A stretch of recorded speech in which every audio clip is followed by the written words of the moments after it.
برزت الجحيم لمن يرى فأما من طغى وآثر الحياة الدنيا فإن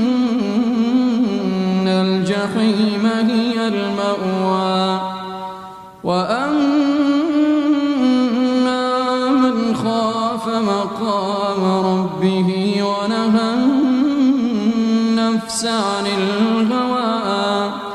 ونهى النفس عن الهوى فإن الجنة هي المأوى يسألونك عن الساعة أيان مرساها فيما